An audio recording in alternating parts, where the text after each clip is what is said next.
Yo, what's good, YouTube? ZAMCRO here, aka Scoot, back with the International Draft Masters, and we have Season 4, week number. Well, that says 10, but that is totally not week 10. That is my week number 11 match. I'm debating. Nah, I'm not. I'm not gonna restart it to fix that. This is week 11. 11. Week 11. iDM, International Draft Masters, Season 4, week number 11, the regular season finale. And we're taking on Evan, coach of his Brighton Bewears, who has a pretty scary squad, as you can see on screen. Captain or led off there with the McGearna. Doesn't have access to Z moves, but still a huge threat. The Latios does have access to Z moves. Greninja, Tangrowth, Slowking, Mega Aerodactyl, Diggersby, Stunfisk, Heracross, Blissey, which is another Z move user, and the Arietis. So, um, his last two Mons aren't super threatening versus my team. So, I felt like even without completely prepping for them, despite one of them being a Blissey, a nuisance, I felt very confident that my team naturally just broke through it anyway. With mons such as Mega Mawwall, Z Garchomp, potentially like an physically offensive Crobat, and Mamoswine and Hitmonlee. I don't think Blissey's a bring in this match. So, his first 9 Mons, though, if you look at them, those are some huge threats. So, for Magearna, we don't really have a switch in. Our ground types are weak to its dual stab. So, switching in to have the type advantage is not the way to go. Because if we swapped in our Garchomp and he went for like an Ice Beam or a Flare Cannon or a Dazzling Gleam or something, it's going to do a lot. Ice Beam would drop us. Mamoswine doesn't appreciate Flash Cannon. And Volcanion can switch in as a Fire type, but it doesn't appreciate Thunderbolt. Thankfully, it does resist both stab offenses in Steel and Fairy for the Magearna. So it's not necessarily a counter by any means, but it's just something I can switch in and then maybe double into my Mamoswine or Garchomp on the Thunderbolt just to get a gist of what my opponent's set may be. I have brought Trick Room throughout the majority of the season, so my opponent could speed creep just a little bit and surpass everything with Magearna, or he could also run a Trick Room team himself with things like Magearna, Slowking, Tangrowth, Stunfisk, and so on and so forth. Even Heracross and Diggersby are really nice under Trick Room. So, yeah, just a huge threat there. Thankfully, it doesn't have Z moves, but it still has Soul Heart, it still has Shift Gear, Calm Mind, Trick Room, Flare Cannon, things like that. So, still very, very threatening Pokemon. The Latios with Z moves and access to Dragon Dance and Calm Minds, it's most likely to net a knockout. It's hard to bypass that, but we do have ways to revenge kill it. As long as it's not Choice Scarf, we have a Scarf Garchomp, which will outpace that. Mamoswine looks really nice as well, with Ice Shard and things like that. Crobat naturally outpaces. Of course, I didn't bring Crobat in this matchup, but just wanted to throw that out there as well. He could. I don't expect him to be a Choice Scarf laddie there, as I do have the Mega Mawwall, which he wouldn't want to lock himself into Psychic or Draco or anything like that. More than likely would like to switch up his moves, assuming he has something like Earthquake, potentially even Tectonic Rage to just blow me back. What would be pretty cool. Greninja's very fast, very nice speed tier, outpaces the entirety of my squad outside of Crobat, which he has decent switch-ins to, such as Aerodactyl, Stunfisk, so on and so forth. So, Greninja's a really huge threat in this matchup. As you can see on screen, I have decided to bring Serena and Volcanion. So both of them being a little bit bulky can take on Greninja to an extent. So I don't get mollywopped by that bad boy. Tangrowth and Slowking. So he's got a Regenerator core there. Really nice Water Grass core. And can be very, very annoying. So packing knockoff on things wouldn't be a bad idea. Also, I could run something like Toxic Spikes Cofagrigus to try to wear him down a little bit, which could be optimal. It could actually be optimal. He's got Mega Aerodactyl, which outpaces the entirety of my squad. It gets super effective damage off versus the entirety of my squad. It has coverage for the entirety of my squad. Mega Aerodactyl is a beast. Like I said, outpaces the entirety of my squad. Can set up Stealth Rocks, can taunt it. It can Pursuit Trap, it can Crunch my Cofagrigus, it can Earthquake my Mega Mawwall, it can Stone Edge my Zapdos and Crobat, it can Ice Fang my Garchomp. Obviously, it can't do all of this in one match because it's limited to 4 moves. But, yeah, it's just so many different things Aerodactyl can do versus my squad. Diggersby pretty much comes in and clicks its dual stab.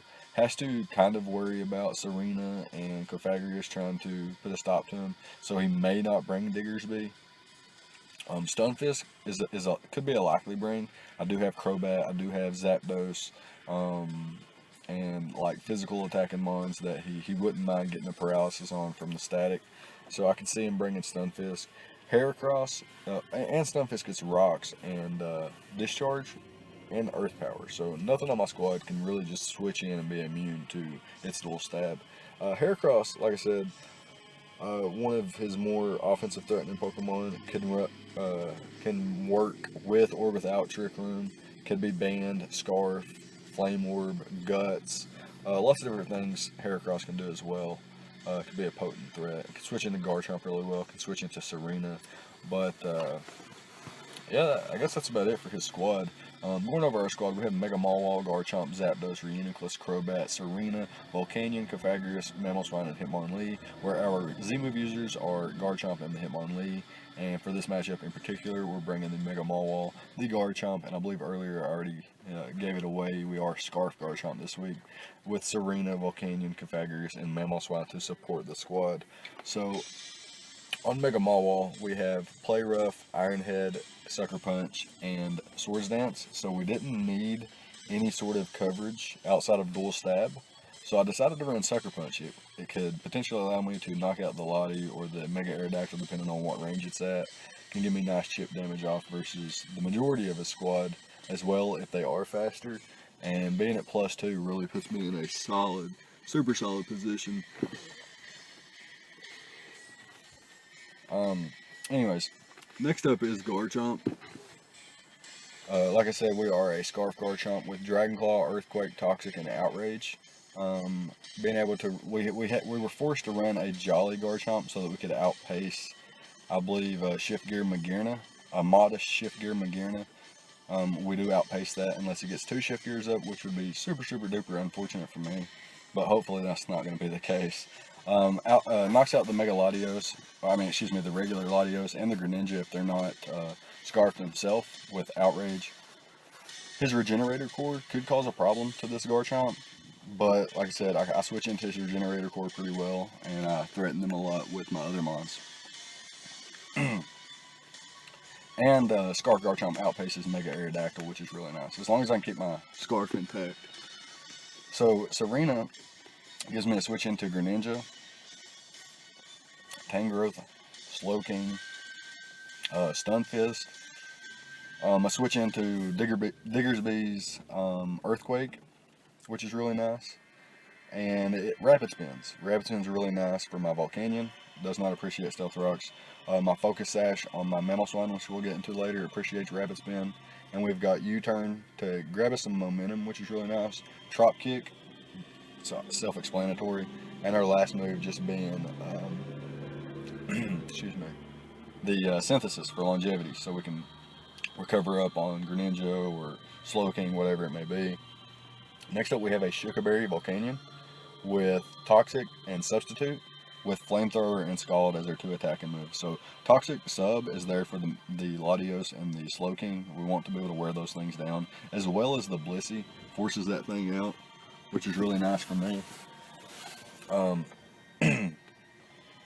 Next up, we have Cofagrigus, which is a Trick Room variant. Like I said, I'm going to be running the Trick Room once again with Mega Mawwall as our primary Trick Room abuser, as the rest of our mons don't really function well under it, but we do have Volcanion that functions a little bit okay underneath it.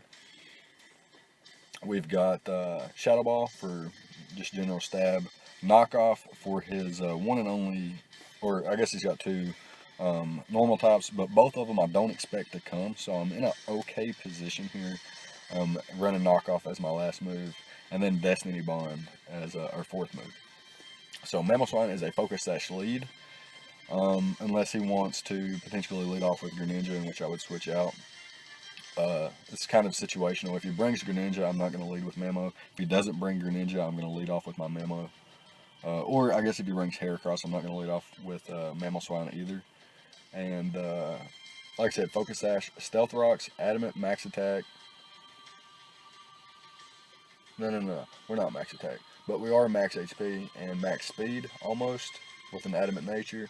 I think we Speed Creep, I think just a few certain things, and I think Magearna is one of them.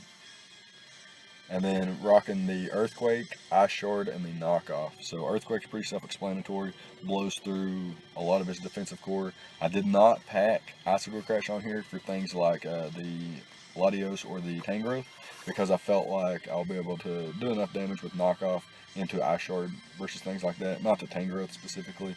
I think it'll tank Ice Shards, but with Volcanion, Mega Mawile, Garchomp, and the rest of my squad, I feel like Tangrowth won't be too big of an issue. But yeah, it's going to be the prep, and we can go ahead and hop into the battle and see what happens.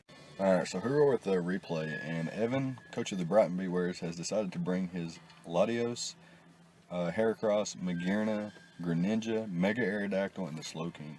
So no Tangrowth, that's nice for me.